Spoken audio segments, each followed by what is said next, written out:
Les effets secondaires du vaccin contre le Covid-19 reconnus par les instances publiques. Alors qu'il s'agissait de délire complotiste pendant plus de 2 ans, certains liens entre les produits injectés et divers troubles de santé sont désormais reconnus.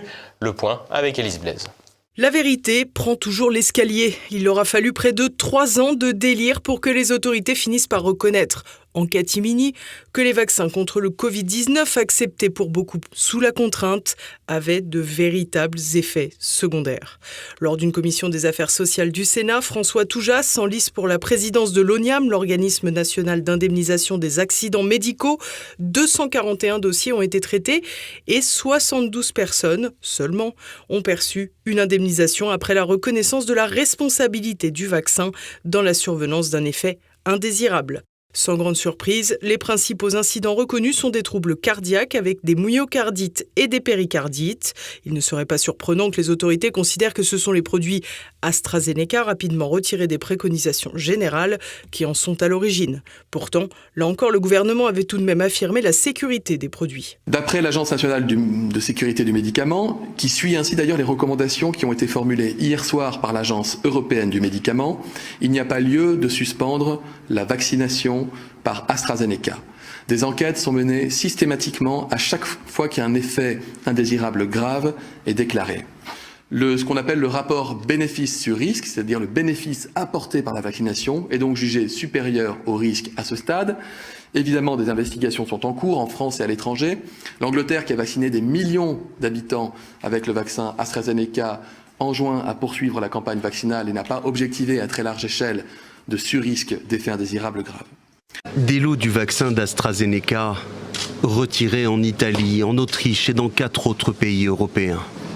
Par mesure de précaution, la Norvège, l'Islande et le Danemark sont allés plus loin ce jeudi. Son utilisation est totalement suspendue jusqu'à nouvel ordre.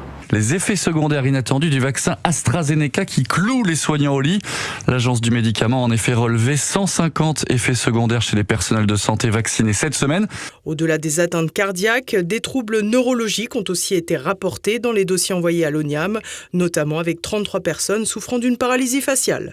À relever également des troubles de la vascularisation grave avec des accidents vasculaires cérébraux, des thromboses et des embolies pulmonaires.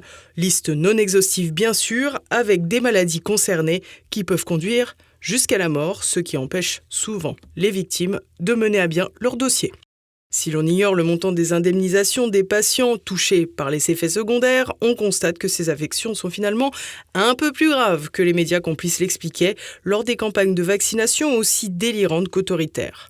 Rappelez-vous notamment ce journaliste qui, face à l'avocat Philippe Prigent, expliquait que nous avions du recul sur ces produits de thérapie génique administrés à des sujets sains. Oui, s'il y a peut-être un risque dans la vaccination, c'est juste du chantage.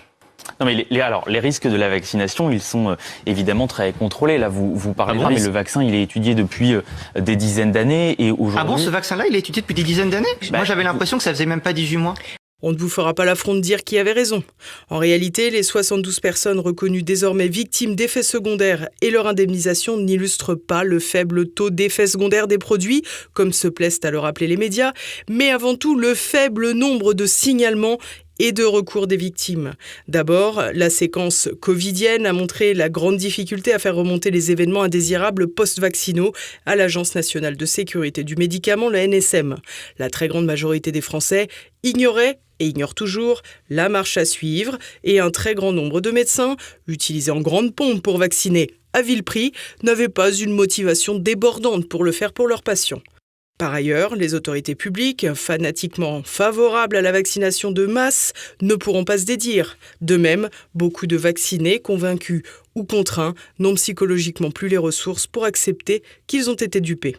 Les indemnisations devraient donc rester très marginales au regard de la survenue réelle des effets secondaires.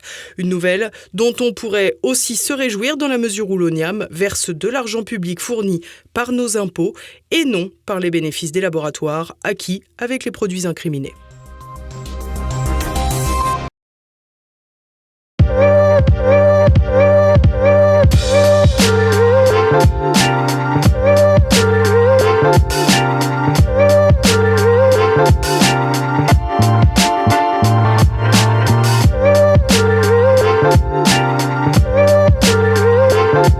Les effets effets secondaires du vaccin contre le Covid-19 reconnus par les instances publiques. Alors qu'il s'agissait de délire complotiste pendant plus de 2 ans, certains liens entre les produits injectés et divers troubles de santé sont désormais reconnus.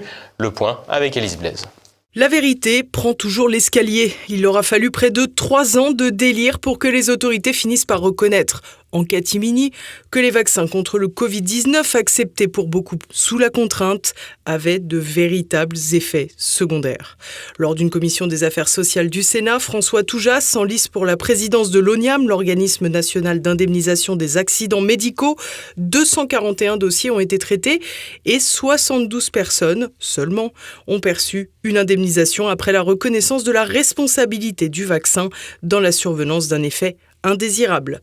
Sans grande surprise, les principaux incidents reconnus sont des troubles cardiaques avec des myocardites et des péricardites.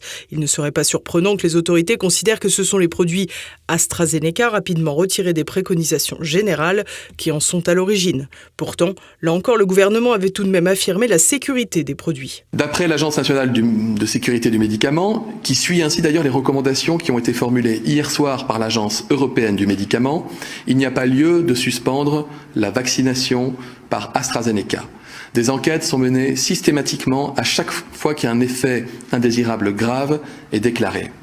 Ce qu'on appelle le rapport bénéfice sur risque, c'est-à-dire le bénéfice apporté par la vaccination, est donc jugé supérieur au risque à ce stade. Évidemment, des investigations sont en cours en France et à l'étranger.